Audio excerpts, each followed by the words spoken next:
بسم اللہ الرحمن الرحیم۔ السلام علیکم ورحمۃ اللہ وبرکاتہ۔ ناظرین، میں حکیم خالد محمود نقشبندی مجددی آپ کی خدمت میں حاضر ہوں اور یوٹیوب چینل پر آپ کو خوش آمدید کہتا ہوں۔ ناظرین، چینل کو سبسکرائب کریں اور بیل آئیکن کو دبائیں تاکہ آپ کو ہر روز نئی ویڈیو مل سکے۔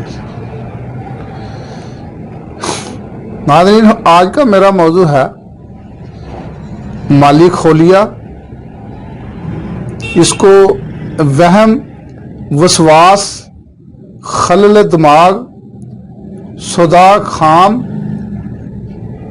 اس مرض میں مریض افکار و خیالات فاسد پریشان رہتا ہے، وہمی وسواسی ہو جاتا ہے، اس کے خیالات فاسدہ اور وہم باطلہ کا غلبہ ہمیشہ اس کے ذہن میں رہتا ہے اور ہمیشہ الٹی سیدھی باتیں کرتا رہتا ہے، وہم میں مبتلا رہتا ہے۔ ایک یہ آج کا نسخہ اس مرض کے لیے بھی بہت اہم ہے۔ دوسرا جو ہے وہ ہے خفقان۔ جن لوگوں کا دل کمزور ہے، دل کی دھڑکن جو ہے وہ تیز رہتی ہے،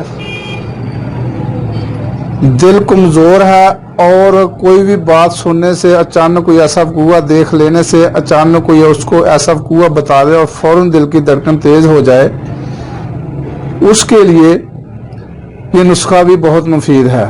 اس کے علاوہ سر درد کے لیے بھی یہ نسخہ ہے اور خاص کر درد کلنج، جس کو کالک بھی کہا جاتا ہے، یہ آنتوں کا درد ہوتا ہے۔ آنتوں کا درد، سول، یہ ایک سخت اور شدید قسم کا درد ہوتا ہے۔ بڑی اور چھوٹی آنتوں میں غلیظ ریا جمع ہونے سے یہ درد ہوتا ہے۔ اس میں مریض کو پخانہ نہیں آتا اور وہ شدت درد کی وجہ سے وہ پریشان رہتا ہے اور کئی دفعہ ایسا ہوتا ہے کہ اس میں ہلاکت بھی واقع ہو جاتی ہے۔ اور یہ 4 امراض کے لیے آج کا نسخہ ہے: مالی خولیا کے لیے، سر درد کے لیے، دل کی دھڑکن کے لیے جس کو دل میں خفقان بھی کہا جاتا ہے، اور درد کلنج کے لیے جو آنتوں کی درد ہوتی ہے اور یہ بڑی شدید ہوتی ہے۔ تو ناظرین، نسخہ جو ہے یہ آپ نوٹ فرما لیں۔ پوست حلیلہ زرد 10 گرام، پوست حلیلہ کابلی 10 گرام، حلیلہ سیاہ 10 گرام، گل بنفشہ 10 گرام، سکمونیا ولایتی مدبر۔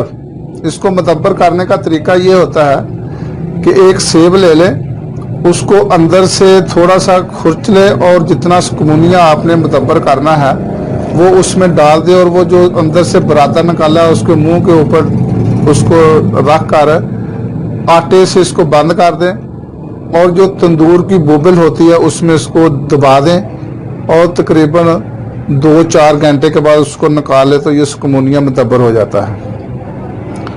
تربت، سکمونیا ولایتی بھی آپ نے 10 گرام لینا ہے، تربت بھی آپ نے 10-20 گرام لینا ہے، دھنیا خشک 20 گرام۔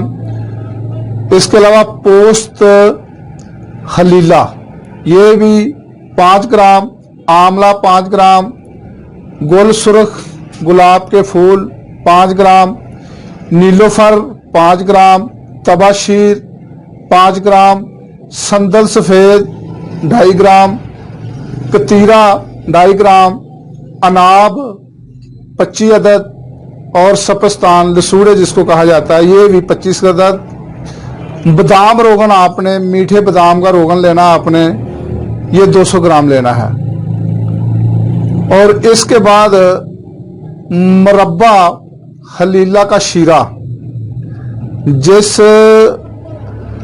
مربع جس برتن میں بنایا ہو اس میں جو شیرہ ہوتا ہے وہ آپ نے 350 گرام لینا ہے۔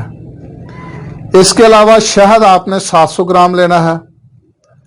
تو ناظرین، اس کا بنانے کا طریقہ یہ ہے کہ گل بنفشہ، اناب اور سپستان، ان کو علیحدہ پانی میں جوش دے کر اس کا آپ نے شیرہ حاصل کرنا ہے۔